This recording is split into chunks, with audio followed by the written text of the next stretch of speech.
Hey everyone, so One Piece chapter 987 just came out, and I have to say, Oda did it. He made me excited about the Scabbards. I did not think he'd be able to do it, at least in the span of, one chapter, but I was smiling from the start of this chapter till the end of this chapter. I was legitimately really excited to see everything the Scabbards did this chapter, and I think my respect for them as a group, and I think my general attachment towards them as a group definitely jumped up a notch over the course of this chapter. And I was talking at the end of chapter 986 that I didn't feel connected to them that much as a group. And it's not like anything specific happened this chapter that suddenly made me oh, you know what? I love these guys, I love the Straw Hats or something crazy like that. But it did help to see them in a moment where everything's kind of slowing down. They're getting their flashbacks. We are getting some reminders of the things that they have gone through and where they're coming from.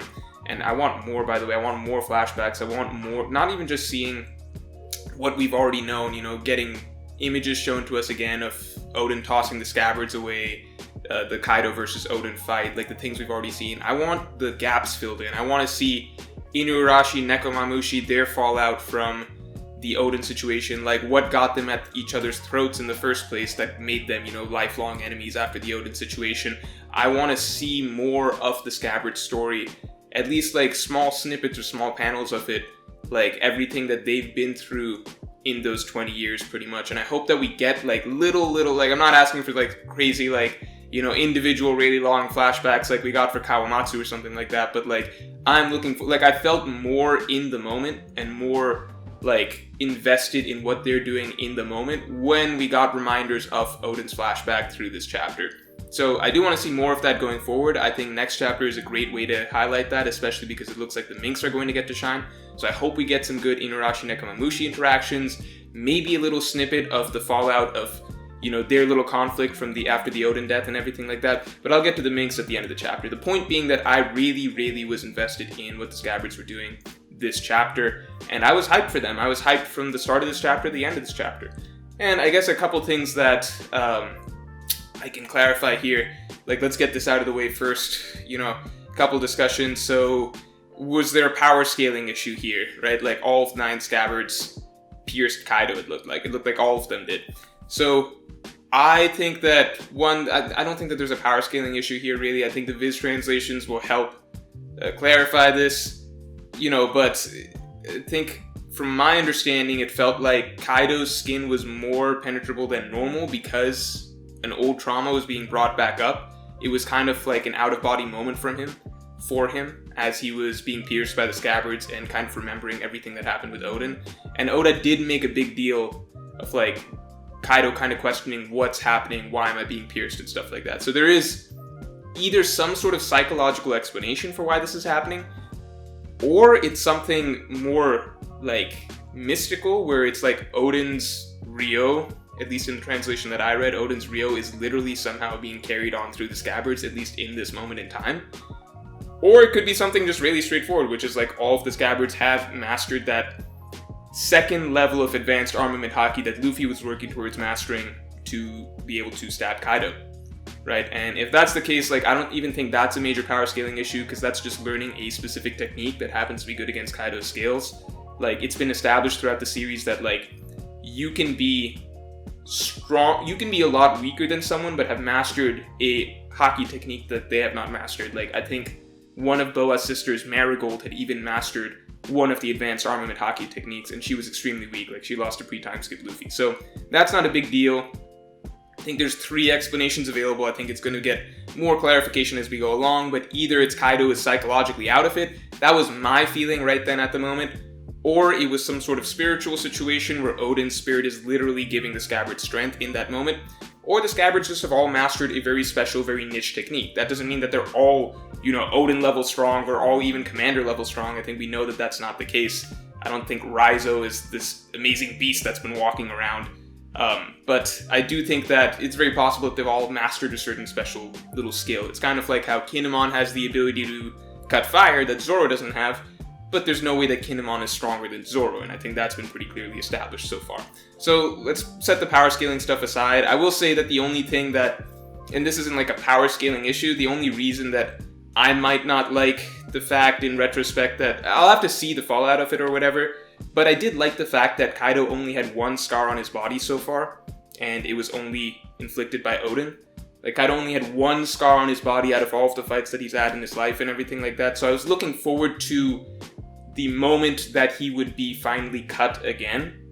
So I didn't think that it would happen from, 9 times in a row, basically. I was kind of not expecting that. I thought that the moment that he would end up finally getting scarred or cut again would be something much further along at the very, near the very close of the arc. So that's the only reason, but it's not a power scaling sort of issue. It's kind of a moment that I thought we'd be getting much later, or like, it could be a good moment for Zoro if he's the first person since Oden to have cut Kaido. But I see why it's a good moment for the Scabbards as well. So, makes sense there. And by the way, I also don't want to wave away the power scaling stuff because, power scaling, unlike what some people say, it does matter more than people, I think there's a good faction of people who like to say power scaling doesn't matter at all, which makes no sense. Part of the reason it's so cool to see all 9 Scabbards facing up against Kaido is because we know Kaido is really, really strong, that not a single one of them can match up to him. We also know that, the Scabbards differ in strength, and that, it'll be interesting to see what the 9 of them together are able to do against him, but we know that it's not like it's 9 people of literally the same strength level fighting Kaido, right? We know that there's different varying scale amongst the Scabbards as well and such. So that stuff is interesting. That's what creates tension and stakes and stuff like that. So don't, wave away power scaling and say it doesn't matter to the series. It's actually very important to the series. And you have to acknowledge that a clear plot point has been made that Kaido's scales are extremely hard to penetrate, and it is an actual legitimate plot difficulty that Luffy has to overcome, which is, okay, I couldn't break Kaido's scales earlier, I have to be able to break his scales at some point. I have to grow and develop to be able to get to that point. So these things do matter. It's important not to be like, oh, the Scabbard's cutting Kaido, you can't argue that that's a problem because of power scaling, and power scaling doesn't matter. Stuff like that does matter. I'm just saying that in this moment, it's not really a power scaling issue, I don't think. And speaking of Luffy, I'll take a moment to just talk about Luffy. Luffy had an amazing moment this chapter, which was when Big Mom is, coming at him and basically saying, were you so stupid as to think that you could come here and defeat Kaido? Amazing Luffy moment to just outright state what I've been hoping that would be openly stated for the longest time, which is basically Luffy saying, no, we came here to beat Kaido, we came here to beat Orochi, we came here to beat you, and pretty much anyone else in your alliance. To me, that basically cements the notion that this is where it's all coming to a head, this long storyline that's been in the works since the start of Fishman Island, right? Facing down Big Mom or declaring war against her at Fishman Island, basically setting off to have war with Kaido at Punk Hazard. Those two storylines building up one at a time, basically parallel since the dawn of the New World, and now officially coming to a head here. And Luffy basically declaring that, this is the stage where I'm going to basically step up and take down 2 Yonko and everything inside their alliance. So, great moment from Luffy. I am very much looking forward to seeing more interactions between him and Big Mom and him and Kaido, because we got both of those this chapter. I do think that the Kaido-Luffy showdown, I have some new expectations for that around the corner. I'll get to that by the end of the chapter. Quickly touching on Yamato and the others. Good to see Nami taking the initiative to get away, carried along with her. I did like seeing Yamato versus Ulti. I will say Yamato is still one of the big reasons that I feel that the arc is not going to end quite yet here. It feels a little too abrupt. Her storyline was literally just introduced. It feels like there's no way that things can wrap up for her anytime soon. Just the things that she's saying right in this chapter, it's time for me to become Kazuki Oden and stuff. She's got a lot of stuff that needs to be figured out by the end of this arc, and that's not happening in the span of 10, 20 chapters, basically. And I don't know about her versus Ulti. People might be jumping on, okay, Ulti looks like Yamato's matchup for final matchup, if not here, then at the very end of the arc, her final matchup for the Wano battle. I don't know about that, just because we already got to see Yamato, give Ulti a pretty big... obviously Ulti recovered from it, but the Thunder Bagua early on, I just don't know if Oda would make the final matchup for Yamato against a character that she did already kind of spank once. I know it was a sneak attack and stuff like that, but to me it's just a little odd. It would be if Sanji knocked out Jaibura once earlier in the Enies Lobby arc, And then Jaburo gets up later and then they fight again. To me, that's just like a little odd. I do think that this is maybe just a little skirmish for Yamato and Ulti here. If Yamato does get a major fight down the line, I do think it'll be against somebody else. But maybe I'm wrong on that. That's just my feeling. I just don't think Oda would do that, where he has a character take out their main opponent for the arc once earlier on and then has them have that fight all over again. I don't know. So I think that's just a skirmish. Then the juicy stuff, which was basically the Scabbards and Kaido taking it from the ground level to the dome level. And we got some interesting quotes there. One, well, mostly wrapped up into one quote, but basically Kinemon saying if they die, it's all going to come down to Luffy, and they put their faith into Luffy. Usual stuff, we've seen stuff like this before. I like that Kinemon mentioned the Dawn. That's very interesting to me because Dawn, I was just going to watch my video on the Dawn of One Piece, but it is a theme that comes up recurringly throughout the series, and it's becoming more and more, I think, it's almost becoming the foundation that the series is built on, or what everything was leading towards. So I definitely recommend checking that out if you haven't already. But here in this context, he's talking about the Dawn in relation to Wano. Now, unless Kinemon knows something we don't, the Dawn in relation to Wano is not the same as the Dawn of the world that the Minks are waiting on. But it is at the same time very possible, being that he is a citizen of Wano, he was a follower of Odin and such, he doesn't know everything about Odin's journey, but he may be more knowledgeable about certain things, maybe he has the same level of knowledge as the Minks at least regarding what the Dawn means, and it's very possible that the Dawn of Wano is very closely related to the Dawn of the world.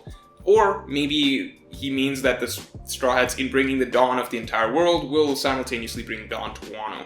So very interesting stuff right there. I do hope that we delve more into the idea of what the Dawn really, really means over the course of this arc. The other interesting thing that Kinemon touched on was basically, if we all die here, and that's been something that the Scabbards have been talking about frequently so far. It's just, I think that all 9 Scabbards are going to die here. No, I think that's a little much. I think that would be maybe the most powerful way to do it, but I do hope that Oda has, and I can imagine like some minor storylines that Oda does have planned out for some of the Scabbards. So I don't think all 9 will die, but I think it would be that would be the most powerful move, to kill all 9 of them. But if that's not the case, then even just killing some would be really, really drastic for Oda. I mean, these are characters that have been around for a long time, especially Kinemon.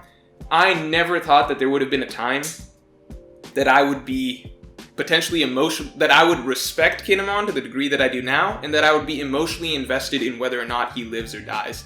I do think that for that reason, and the fact that Kinemon has been bringing up the possibility of death repeatedly, I do think that Kinemon, we can potentially just cross him off. I think he is dead. I don't want to just turn this into a theory of which Scabbards I think are going to live or die, but I can see about half going here. I do think that some, if I had to put my money on which ones survive, I think it would be the ones that actually stayed in Wano. So the ones that didn't get pushed forward into the future, the ones that stayed in Wano. That would be my bet. I'm not going to elaborate too much on why that is here, but I do think that Ashura-doji, Denjiro, and Kawamatsu, they have more story to tell. Kiku also possibly, even though she was one of the ones that was pushed forward into the future. But the Minks, Kinemon, Raizo, I don't know. And on the note of the Minks, by the way, first of all, amazing panel. Before I get to the Minks, amazing, what we can expect of them. Amazing panel at the end. Kaido, Moon behind him, Scabbards lined up in front of him. Just a beautiful panel. I thought this whole chapter was I wish I had better translation, but the whole chapter was beautiful in a way. The flashbacks that were happening, a lot of the quotes that were being thrown around, and then just the sort of framing of what we got at the very end. It feels like this has been a long time coming, this setup, and I'm just excited that we're finally getting to see it. And there's more power to it than I initially thought that there would be, seeing the Scabbards all get to face down Kaido. And as for the setup, let me clarify something I said in the last chapter review of chapter 986, where I mentioned that I don't like team battles as much, and that's still true. I like team battles, by the way, when it's team versus team, but team battles where it's a bunch of protagonists ganging up on one villain, those are usually my least favorite type of fights. That doesn't mean I don't like them on occasion. Like, in this occasion, I do think it's really cool to see the Scabbards taking on Kaido together. I still much prefer 1v1s. Obviously, none of the Scabbards can take Kaido 1v1. Part of the reason I'm more excited about this is because I know it's not the final battle of the arc. Like, if Kaido were to go down with all of the Scabbards attacking him and such, I would feel very sorely disappointed about that. But obviously that's not the case, so I can enjoy it for the novelty it is, which is getting to see a cast of secondary characters take on the big bad antagonist that they've had a long-standing grudge against. I like that. It's a really cool setup, really cool framing, really cool build-up. I enjoy this, right? But with team battles for me in general, a team battle where it's a bunch of protagonists thrown at one big bad, it's never going to feel as powerful or as impactful to me as a 1v1 where it is just a more personal, more raw, more emotionally powerful situation where you see one character struggle against another. Like, I like team battles where it's groups versus one character as a novelty on occasion. It's a cool mix-up. It can provide some cool scenarios. Like, I like the Straw Hats versus Oars. It's a great fight. I like that fight. Is it anything close to Luffy versus Lucci? Is it even possible for it to carry that level of drama and personal antagonism? No, it's not the same. Like, you're never gonna get that level of raw emotion or sense of achievement for that main character in a group battle, because it's just throwing a bunch of main characters together and there's not as much growth possible for each individual. Everybody's gonna get little moments, but you're not as personally invested in any one of their fights. For me, it's just never, there's not as much powerful storytelling to be had in a, like, throw everybody at one guy sort of situation. But that's my clarification on it. I can talk more about it down the line or whatever. It's not like I hate group battles versus one. I like them on occasion. I like the Straw Hats versus the Pacifistas as well. And I like the situation that we're in now. But of course, in like the finale of this arc, I don't care if everybody gets a shot at Kaido earlier on. I personally really need the finale of the arc to come down to Luffy versus Kaido. And I will personally be very disappointed if it comes down to something like Luffy and Kid punching Kaido at the same time. I'll say that right now. Beyond that, what do I think this chapter says about the arc going forward? Because if I were to step back and take a look at the tone, the feeling I got from this chapter overall, which was a very elated, sort of exciting feeling. Maybe it's because the war is starting. It feels like the main characters are all basically popping off. It felt like a very, like, we're gonna win this sort of chapter. Like, the Beast Pirates, the Big Mom Pirates, they don't know what's coming sort of chapter. So it doesn't feel like an impending doom sort of chapter to me. Which, as you all know, I for a long time believed that this whole thing is not going to end well for the protagonists. So this was the first chapter in a long while that's made me almost question that, because it feels as though this is the chapter where everything's all coming together. Obviously the Scabbards have been set up to fail against Kaido, but they've also been set up in a way where Luffy's waiting around the corner for Kaido, so we've almost got that typical setup where, you know, character A, group of characters A in this situation, take their shot at the big bad, they fail, and then Luffy comes in and does what they can't. Similar to, you know, Wiper versus NL, or Law versus Doflamingo, or the Neptune brothers versus Horde. Like, this stuff happens all the time. It feels like we've got that setup where you've got the group of the island citizens, the Scabbards in this situation, the island's warriors going up against the big bad, and they're not going to succeed, and then it's up to Luffy to do it, right? So it feels like we've got that set up. It does have me almost questioning, is this the end or is this not the end? And part of that part of what goes into that is the Minx situation, where the Minx are actually going to get their Sulong form off. I thought that it was very possible that they would get their Sulong form blocked, because Kaido and Big Mom can both control the weather. And if anything, this seems like the perfect situation for all of the Minx to just go off in Sulong form, or at least the ones that can control it. At the very least, we're going to see Inuarashi and Nekomamushi doing it. So it just seems like everything's sort of coming together. There are still enough loose ends that I feel that cannot be wrapped up in this battle alone, that make me not feel like this is the finale of the arc. Especially, you know, I'm being biased based on how this arc felt, but just a chapter or two chapters back, where Kaido's announcing the new Onigashima initiative, the plan to go after the ancient weapons and stuff, there's enough for me to not be caught up in the moment and still remember that, look, there's still a lot more story to be told in Wano, I believe. I think that this is basically the moment that we're supposed to feel a great degree of success, or mounting success, before everything goes south. think something along the lines of Luffy activating his Conqueror's Haki in Marineford for the first time to get a sort of rejuvenated second big wind to go after Ace and free him, and then leading to, of course, the Plaza situation or the scaffold situation where they got Ace out. Everything seemed good for a little bit. I think we're leading towards something like that. That's the emotion that I felt this chapter. But look, here's the thing. If all of this does not end in failure, I'm fine as long as it's a really, really good finale to the arc. I do feel that failure is necessary, but at the same time, I'm not going to be like, oh, I didn't feel anything this chapter because what I had wanted earlier, which is for everything to go south for the Alliance, hasn't happened yet. I really like this chapter, and I did feel a lot of positivity from this chapter. I felt very excited to read the next chapter. I want to see the Scabbards fight Kaido. I want to see them go down, and then I want to see Luffy take over and fight Kaido. I want to see the Mink Sulong form. I just think that basically we're set up for a series of really, really good chapters from here to the end of Wano Act 3. So if you enjoyed this video, then definitely like, comment, and subscribe, and I will talk to you all next week.